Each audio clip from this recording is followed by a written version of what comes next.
Alors, la fiscalité. Qu'est-ce qu'on entend par fiscalité?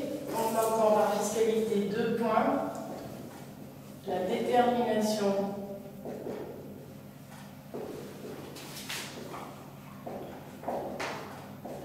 du résultat fiscal à partir, bien sûr, du résultat comptable. D'accord? Et, deuxième point,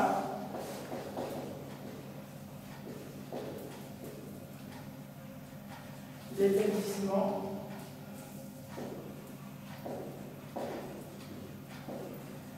des déclarations fiscales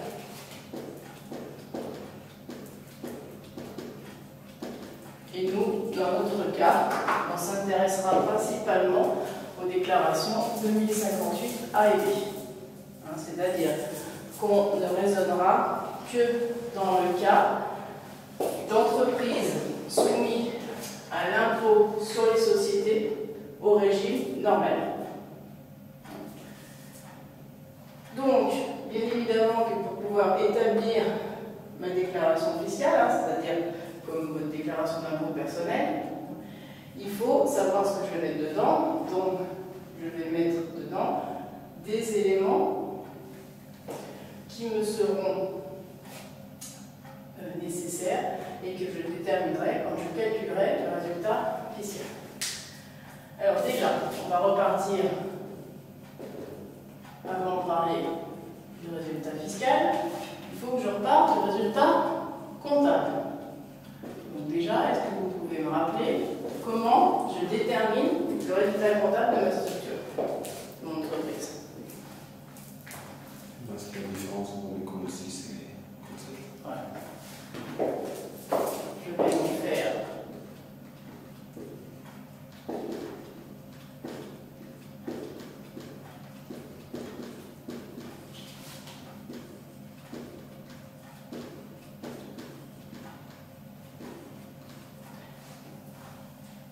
ma différence de mes comptes 6 et de mes comptes 7 va concourir à calculer mon résultat comptable. Mon résultat comptable, il peut être comment? J'ai 2 cas possibles. 3, mais le troisième. Soit je fais des bénéfices, soit je fais des pertes. Voilà. Si bénéfice, c'est dans quel cas? Oui, c'est dans le cas où mes produits sont supérieurs à mes charges. Donc, si mes produits sont supérieurs à mes charges, j'aurai un bénéfice. Et le contraire, c'est des pertes. Si mes charges sont supérieures à mes produits, j'aurai une perte. Et le troisième cas, c'est le cas où mes charges égalent mes produits, du coup j'ai un résultat nul. Là, Ça arrive là. ça va être compliqué, quoi. Il faudrait vraiment un concours de circonstances pour que vos produits soient strictement égaux à vos charges. Donc mon résultat comptable va pouvoir donc être soit bénéficiaire, soit déficitaire. Je peux avoir soit un bénéfice, soit une perte ou un déficit. Et c'est donc de ce résultat comptable que je vais partir pour calculer mon résultat fiscal. Mon résultat fiscal, il va servir à quoi? Pourquoi je dois calculer un résultat fiscal a priori différent du résultat comptable, parce que sinon on appellerait ça un résultat comptable? Calculer très justement ce que j'ai devant aux impôts. Voilà. Mon résultat fiscal, il va servir de base à mon calcul d'impôt société, puisqu'on a dit que nous on ne s'intéressait uniquement au cas de l'entreprise soumise à l'impôt sur les sociétés. On ne parlera pas ici d'entreprise soumise à l'impôt sur le revenu. Donc effectivement, mon résultat fiscal va servir à calculer combien d'impôts je vais donner aux impôts. Donc comment est-ce que je passe de mon résultat comptable à mon résultat fiscal?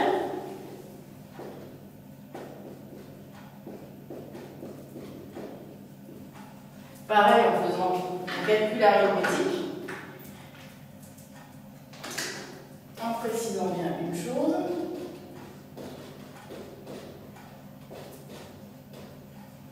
Que ce travail que je suis en train d'engager est un travail uniquement extra-comptable. Qu'est-ce qu'on entend par extra-comptable?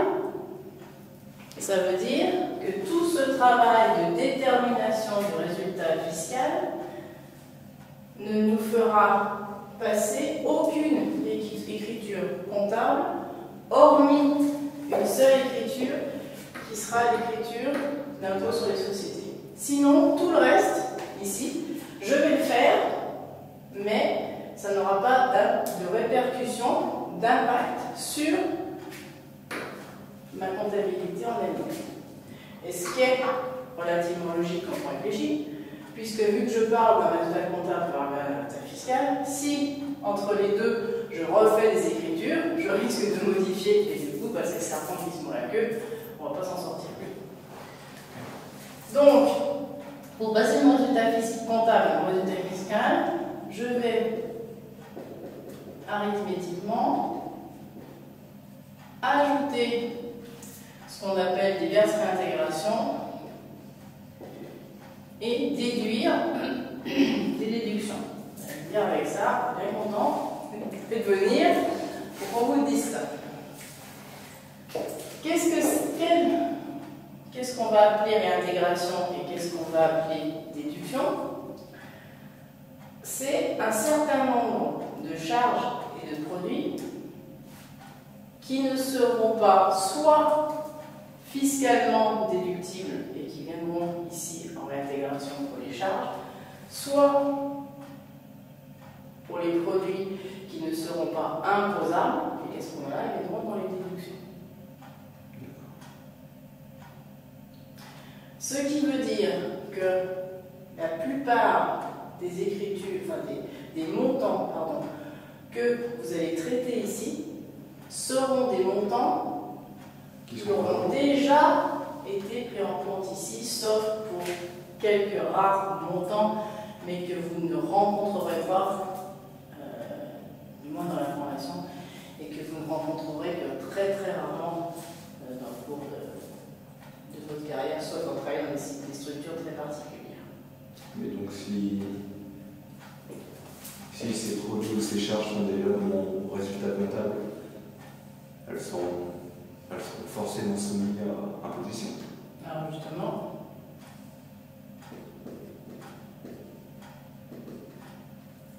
moi j'imaginais ces réintégrations, ces déductions, des charges ou des produits qui ne figurent pas dans mon résultat comptable, puisqu'ils ne sont pas soumis. Donc ces produits et ces charges, on a donc vu, nous donnent le résultat comptable. Ça, on est d'accord, c'est facile. Dans mes produits, sur ces produits-là, je vais en avoir peut-être une partie, une mince partie, hein, parce que je vous rassure, au niveau de l'administration, c'est quelque chose qui ne va pas se rencontrer très régulièrement. Une partie de ces produits seront des produits non imposables. Ça veut dire que c'est des produits que j'ai comptabilisés dans ma comptabilité, pour lesquels j'avais une facture, mais pour des raisons fiscales ne seront pas imposables. On a un exemple, c'est par exemple si votre dirigeant de structure a souscrit à un certain type de placement qui lui rapporte de l'argent. Les intérêts de ces placements ne peuvent pas être reversés à une société. Ils seront forcément reversés, ils sont imposables dans le cadre uniquement de l'imposition des particuliers. Donc ça veut dire que c'est la société qui va engranger les intérêts. Donc j'y passerai en compte de classe 7. Mais par contre, c'est le dirigeant lui-même, en son nom propre, qui devra y porter sur sa déclaration de revenus personnels. C'est la loi qui est faite comme ça. Donc ça veut dire que j'ai le droit de passer dans ma comptabilité, puisque c'est bien au nom de la société. Ah oui, mais par contre, l'imposition se fait au nom du particulier. Donc du coup, je laisserai bien dans ma comptabilité, mais par contre, ça fera partie des produits non imposables. Donc je n'en tiendrai pas compte dans le calcul de mon résultat fiscal. Donc ça, c'est des cas que vous n'allez pas forcément rencontrer régulièrement, ça. Oui, c'est très rare. Par contre, cas que vous allez rencontrer régulièrement, beaucoup plus régulièrement, c'est tous les cas de charge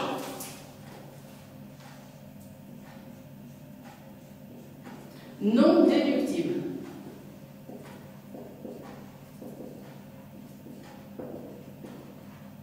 Qu'est-ce que ça veut dire? Charge non déductible. Charge non déductible, c'est quoi? C'est des charges, pareil, que j'aurais comptabilisées dans ma comptabilité, pour lesquelles j'aurais un justificatif, en bonne et due forme, mais qui, fiscalement, l'administration dit, moi, ce n'est pas quelque chose de déductible. Alors, un exemple qu'on vous prend systématiquement dans les cours, c'est ce qu'on appelle les dépenses sanctuaires. Vous avez déjà peut-être entendu ou lu ce mot dans le cours. Les dépenses sanctuaires, c'est quoi? C'est des dépenses qui sont engagées dans le cadre de l'activité de la société, ça c'est pas le souci, mais pour lequel le montant est anormalement élevé par rapport à la structure, ou qui n'est pas vraiment en relation avec le bénéfice que peut nous apporter le fait de verser cette prestation, ce service à un client. Je m'explique. Vous avez un client avec lequel vous faites des transactions régulières et dont le chiffre d'affaires représente, je ne sais pas, 0,1% de votre chiffre d'affaires global. Et à ce client, vous payez une croisière aux Caraïbes de 10 000 €. Pensez bien que la croisière aux Caraïbes de 10 000 € par rapport à rien du tout au niveau du chiffre d'affaires, la déduction fiscale de la croisière aux Caraïbes ne sera pas forcément admise. Et donc, cette charge, elle sera déduite pour mon résultat fiscal. Voilà. Enfin, elle sera ajoutée à mon résultat fiscal.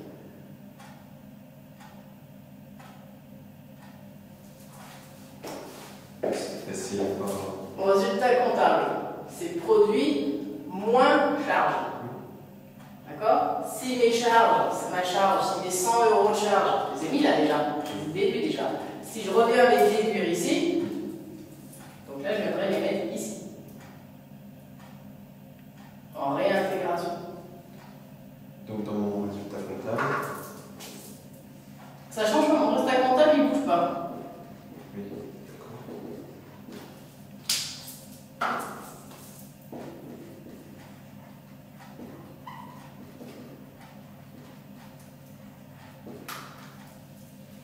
Donc ça, c'est une partie des charges non déductibles. Ça peut être aussi tout simplement des charges que le dirigeant a engagées pour la société mais qui ne concernent pas l'entreprise.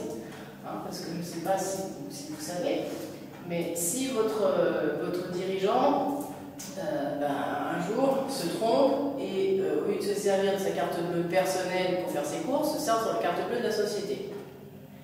Il y a deux solutions. Soit il rembourse tout de suite le montant, et là, on passera un jeu d'écriture, mais du coup, ça ne marquera pas. Soit il dit, on le laisse dans la comptabilité, et vous le mettrez, ce qu'on appelle dans mon compte courant. On considérerait que c'est perso. Sauf que pour faire cette opération, c'est-à-dire inscrire quelque chose dans le compte courant d'un des dirigeants ou du dirigeant, il faut l'accord de tout l'Assemblée générale, il faut un accord. C'est vrai que dans certains cas, ça peut être compliqué de tenir l'accord de tout le monde. Donc on peut laisser la charge en 6, donc la 6, Mais par contre, cette charge-là, du coup, vu qu'elle ne fait pas partie des critères admis pour la déduction des charges, puisque vous avez vu, ça c'est au tout début de la comptabilité, on vous a expliqué qu'une charge, pour être admise dans le résultat comptable, doit être faite dans l'intérêt de l'entreprise, le montant doit être raisonnable et servir à l'entreprise uniquement. Donc du coup, je ne remplis pas ces critères, donc du coup ma charge par elle-même, dans ce cas-là, devient non déductible. C'est une annulation en fait. Voilà. Dans ce cas-là, ça sera comme une annulation. Après, vous avez un troisième cas de charges non déductibles, mais là, par contre, qui sont liées à la charge, au type de charge en lui-même.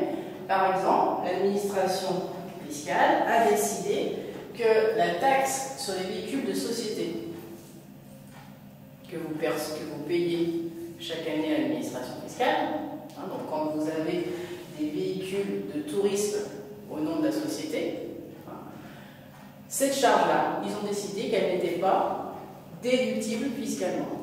Donc ça, je l'aurai, elle fera partie, toujours, quoi qu'il arrive, de mes charges à réintégrer. Donc on verra après, juste après, on verra les réintégrations de déduction que vous rencontrerez systématiquement. Là, je fais une explication générale et après, je vous donnerai plus en détail les cas que vous considérez. On a encore deux autres cas. Donc là, pour l'instant, on est bien d'accord. Je regarde mon tableau, c'est bien des charges et des produits qui avaient été comptabilisés dans ma comptabilité. Je peux avoir un autre cas. Alors là, c'est pas forcément quelque chose que vous rencontrerez. Enfin, après, ça dépendra dans quel type de structure vous allez travailler.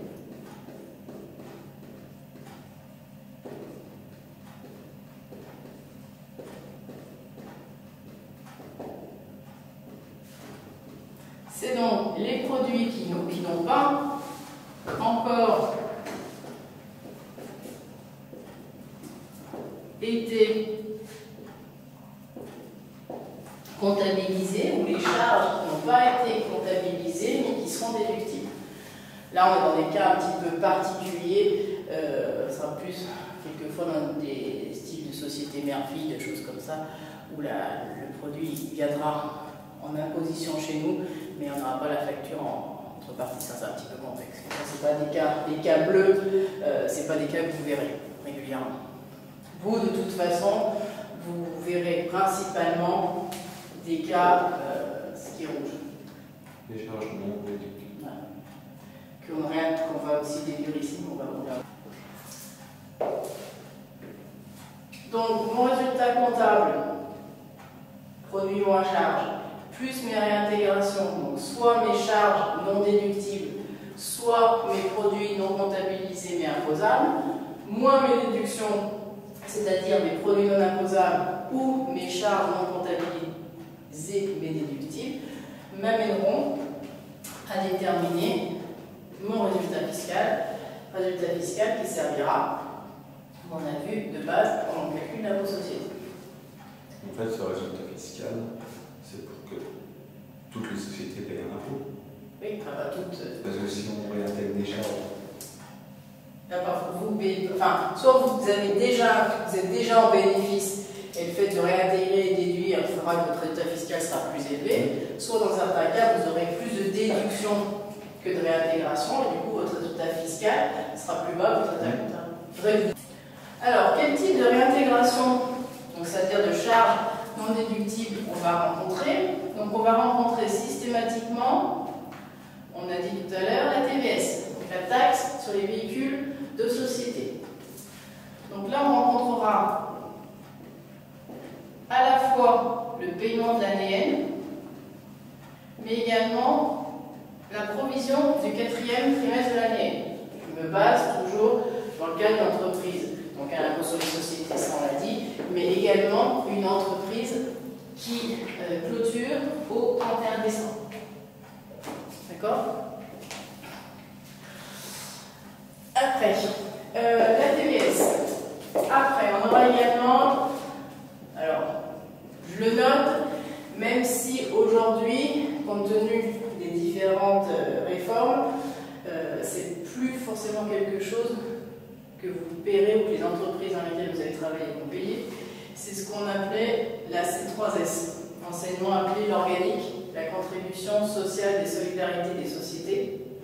Puisqu'aujourd'hui, si vous faites moins que, alors je crois que c'est 5 millions de chiffre d'affaires à vérifier, vous ne versez plus cette cotisation. Donc là, c'est la provision de l'année N, puisqu'elle se paye toujours en décalé. Alors, dans le cas de mes deux provisions, ma provision de la C3S et ma provision de ma TVS, si je raisonne, je suis en année N. Donc en année N, qu'est-ce que je vais faire? En année N, ces deux montants de provision sont venus diminuer mon résultat comptable, puisqu'ils étaient là. D'accord. Je les réintègre, c'est-à-dire que je les sors de mon résultat fiscal. D'accord. Comptablement, qu'est-ce qui va se passer au 1er janvier N plus 1 pour ces deux montants?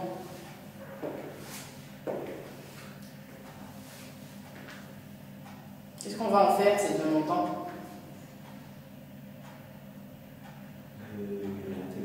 On va les extourner. Si j'augmente en N plus 1 mon résultat comptable, qu'est-ce qu'il va falloir que je fasse au niveau de mon résultat fiscal? Non plus en N plus 1 y réintégrer, mais la déduire. Oui, mais si là on va extourner ma provision N, mais je vais bien passer mon écriture N plus 1 de ma TVS et ma C3S. Donc au final, ça va faire comme pour les FNP, ça va s'en remettre d'impôt.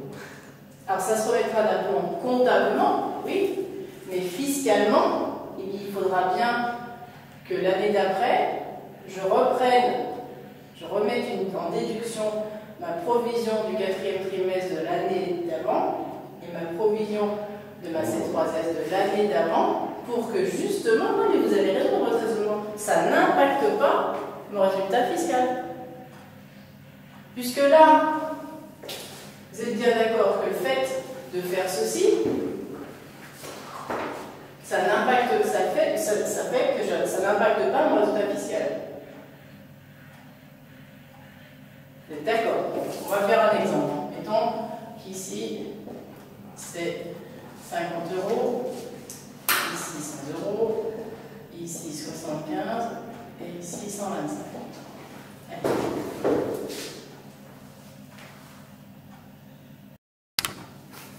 Donc, si je pars de N-1,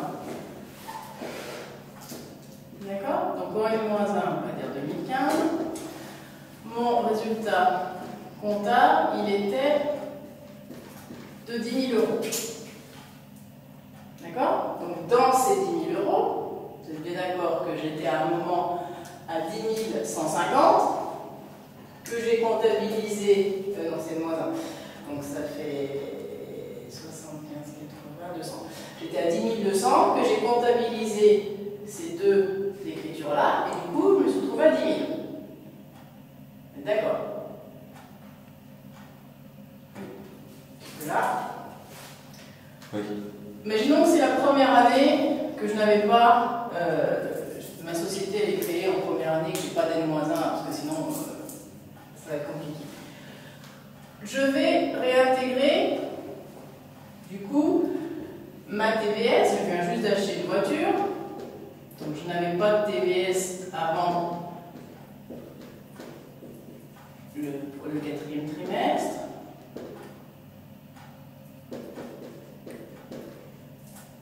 Là, j'ai rien. Je n'ai rien à déduire. Donc, du coup, mon résultat fiscal, il va être de 10 200 €. Et donc, c'est ce montant qui servira à calculer l'impôt. Voilà, ça on verra après. quand j'étais au niveau du résultat comptable, quelles écritures j'avais passées pour ces deux calculs-là. La provision de ma TVS, j'avais passé une écriture.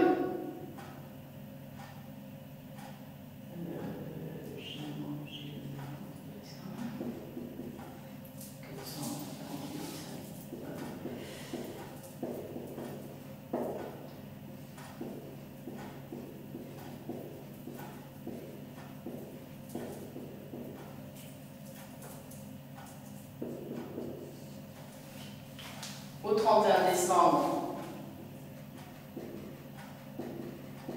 N-1. Pour déterminer mon état comptable, je vais passer ces deux écritures. D'accord. Oui. 1er janvier, N+1. Et ben j'explore. N, pardon. J'extourne. Les écritures du 31. Donc, 448, 635 pour 75. Et 438, 637 pour 125.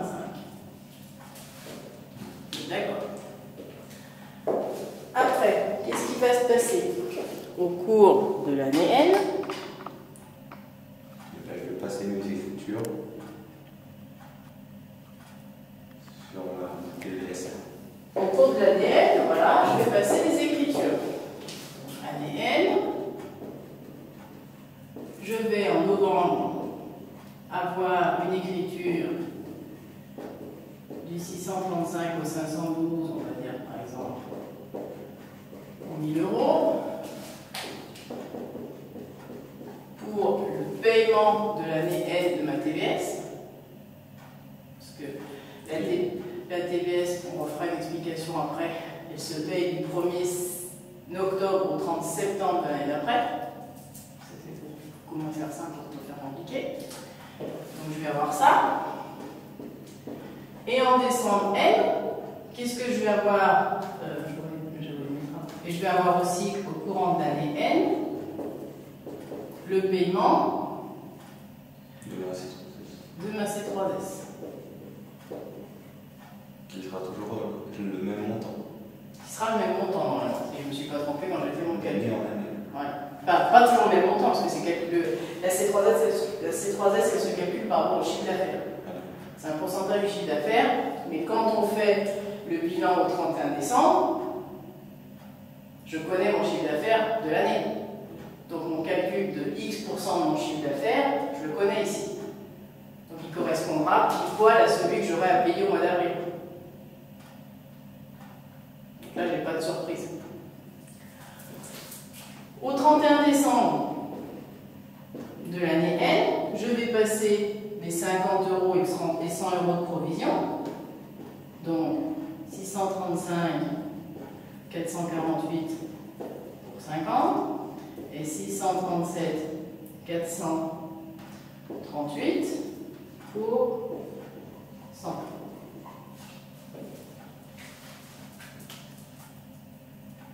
Mais pourquoi 1000 Bon, moi j'ai mis 1000 parce que c'est le meilleur paiement de l'année. Non, c'est facile parce que là du coup, alors si, ça peut être 1000, si. Parce que là du coup, ça sera la période du 1er octobre N-1 au 30 septembre N. Oui, ces 1000, ils correspondent bien à ma TVS. Non, parce que là, ma TVS ici, je ne comprends pas à quoi ils correspondent ces 1000. Ma provision de ma TVS ici, c'est qu'un trimestre. Oui. Alors que là-bas, c'est une année complète. Donc c'est soit j'avais qu'une voiture et que ça, du coup, bah, alors, si vous voulez, on va mettre 75 x 4, si c'est plus simple pour 300. D'accord, il y a 4 trimestres entre le 1er octobre et le 30 septembre. Donc 75 x 4, ça fait 300.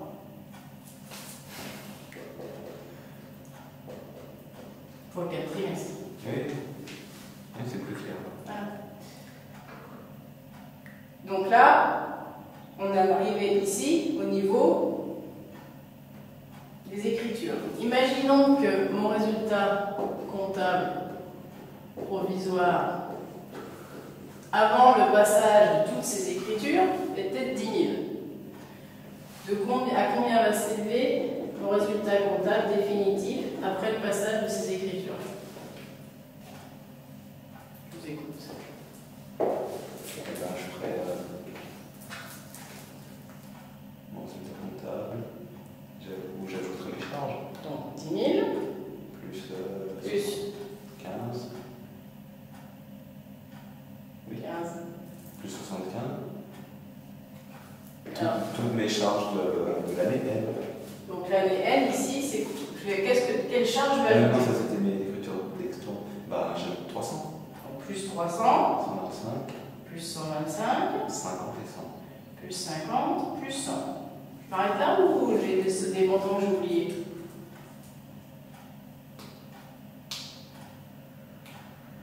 Pourquoi ces deux pauvres petits classes 337, là, vous ne les prenez pas? C'est des classes ça. Oui, mais c'est mes extours de l'année. Et donc ça veut dire que mes extours, elles ne s'impactent pas dans ta comptable. Si. Donc comment elles l'impactent? Là, je les déduis. Ah bon. Bah, moins 75, moins 65. Voilà. Donc ça fait mon résultat comptable définitif, il est de 10 375. D'accord? Maintenant, je vais calculer mon nouveau résultat fiscal. Donc je pars de 10 375. Qu'est-ce que je réintègre? Qu'est-ce que je déduis? Et ben, TVS de l'année N, donc 50 et 100.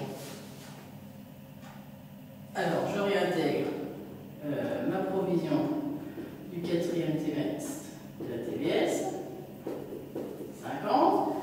Je réintègre ma provision N de ma C3S, 100. Est-ce que je m'en arrête là? Non. Qu'est-ce que je rajoute? Qu'est-ce que j'enlève? Je dois intégrer également le paiement de la TPS de l'année. Et je 300. Ça, c'est un.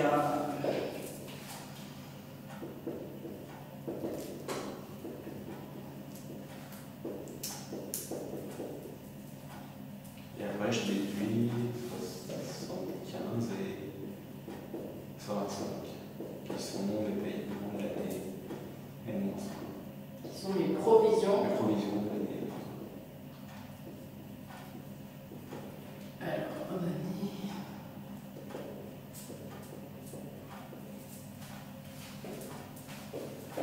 Et donc, du coup.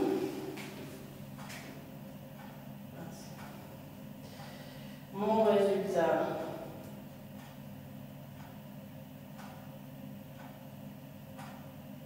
Mais ça, on l'a pas déjà fait. Alors, justement, on l'a fait comptablement.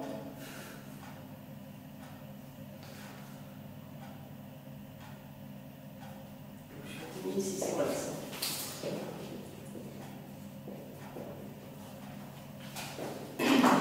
Donc, maintenant, si je regarde au niveau de mes chiffres, ici, le fait de réintégrer ma TVS et ma C3S, mes 200 €, sont venus gonfler mon résultat fiscal. Vous êtes d'accord? Quand j'extourne au 1er janvier, ça vient diminuer mon résultat fiscal comptable. Vous êtes d'accord? Sauf que si, ici, quand mes TBS et ma C3S étaient en charge, je n'ai pas eu le droit de les déduire, puisque je les ai réintégrés. Pourquoi, quand je les extourne, elles seraient admises en déduction à l'inverse? Parce que on les crédite. Et c'est compte 6. Alors, vous êtes en train de me dire que j'ai pas le droit, c'est une charge, je n'ai pas le droit de la déduire, donc c'est-à-dire que je paye de l'impôt sur les 200 € en année N-1, parce que c'est ça, hein. En N-1, j'ai payé de l'impôt sur les 200 €. Et en année N+1, enfin N plutôt, quand je vais extourner, je vais repayer de l'impôt sur les 200 €. Ah non. Ah bah si. Puisqu'on déduit. Si vous la réintégrez pas là, ça augmente ou ça diminue mon résultat? Là, ça augmente. Donc ça veut dire que si ça augmente, Je vais payer plus d'impôts. je vais payer plus d'impôts. Donc j'ai déjà payé l'impôt sur les 200 € là, puisque je paye de l'impôt non pas sur 10 000, mais sur 10 200. Quand j'extourne, si je m'arrête là, si je ne fais pas cette écriture, enfin ce calcul arithmétique d'extourne, C'est bien ce que j'ai dit, qu'il fallait déduire. J'ai pas dit qu'il fallait déduire, c'est 200 €. ah oui, moi j'étais là. Oui. Il faut bien les déduire pour que c'est pas payer de l'impôt dessus. Oui. Voilà, c'est ça, c'est tout. Oui. Vous avez compris? C'est ce que je dis que vous avez compris. En plus, c'est enregistré. Vous regarderez, mais. Oui, C'est sur le de le faire. vous êtes d'accord? Pourquoi? C'est parce que j'ai payé de l'impôt en année 2015 sur mes 200 €. Oui, on peut pas en payer deux fois. Quand je les extourne, si je ne réintègre pas, parce que je ne déduis pas mon extourne, ben je vais me retrouver à repayer de l'impôt sur ces 200 €. Vous comprenez bien que pas non plus trop pousser. Oui, c'est logique. Hein, voilà, c'est logique.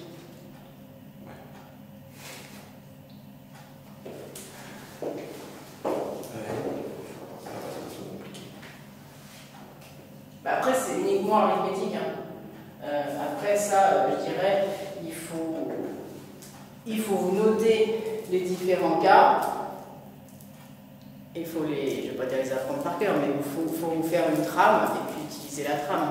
Oui, donc il faut bien penser que ce que j'ai payé aux impôts en N-1, que je le déduise en année M dans mon résultat fiscal. Puisque je l'ai réintégré en N-1. Et que j'ai pas d'écriture à passer. Et que j'ai pas d'écriture à passer. Ah oui, parce que si du coup, si je passais une écriture, Ah oui. je leur différais, ou je leur réintégrerais, ça serait sans voilà, ça serait sans fin.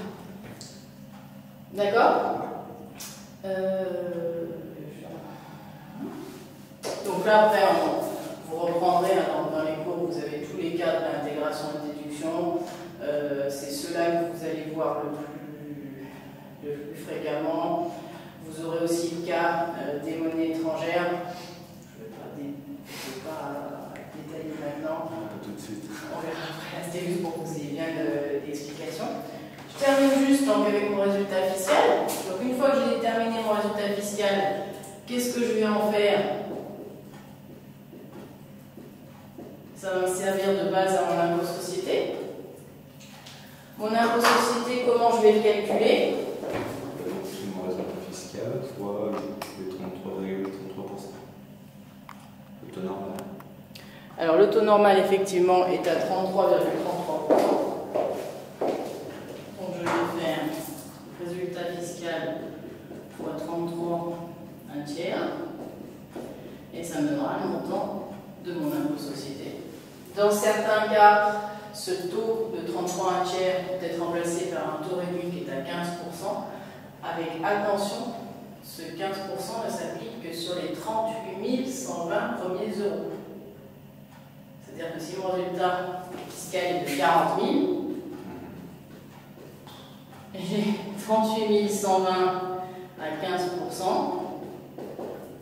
et 40 000 moins 38 120 à 33 un tiers. Voilà pour le taux réduit.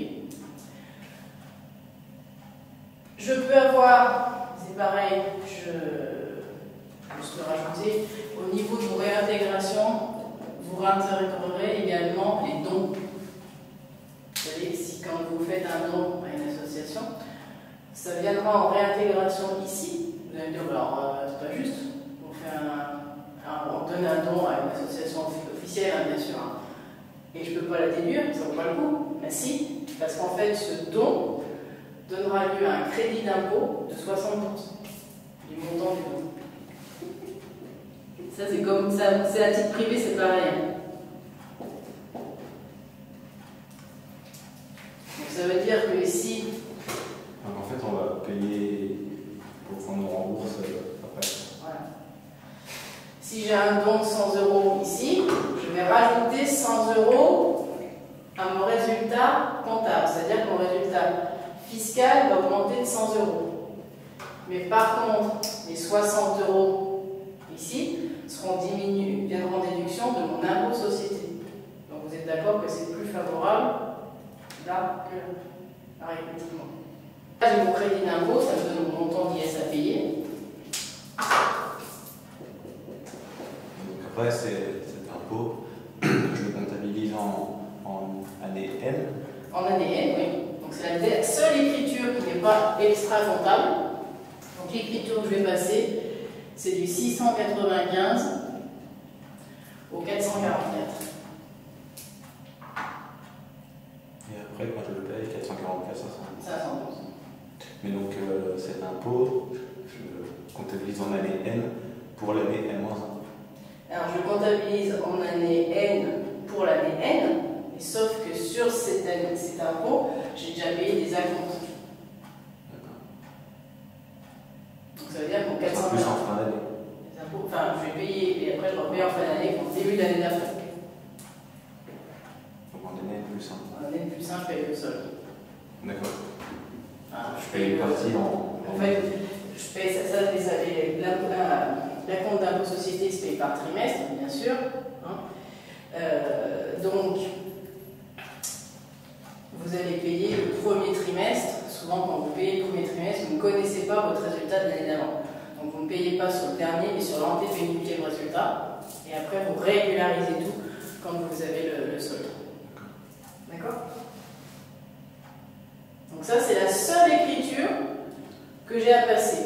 Et après, si je veux me vérifier, ben forcément, vous êtes bien d'accord avec moi que ce résultat-là, c'est une question que vous ne m'avez pas posée, mais que vous aviez, comme vous m'avez dit, mais je la paye en ADN, etc., c'est que ce montant-là, il est forcément à réintégrer. Parce que si je ne le réintègre pas, je tombe en rond. Puisque ça va impacter mon résultat. Donc si ça impacte mon résultat, si là je rechange, une fois que j'ai fait ça, mon résultat comptable il a changé. Donc si je change ça, je vais changer ça. Mais si je change ça, je change ça. Et c'est sans fin. Donc pour ne pas tomber dans une boucle sans fin, ou une référence circulaire si vous êtes sous Excel, mais il faut réintégrer ici votre impôt société. C'est pour ça que vous verrez que sur la liasse fiscale, on réintègre l'impôt société. C'est pas déductible. C'est normal. Dans mon résultat. C'est normal que votre impôt ne soit pas déductible. Je le réintègre dans mon résultat comptable. Voilà. Bah non, je déduis mon résultat comptable. Je déduis mon résultat comptable. Et je le réintègre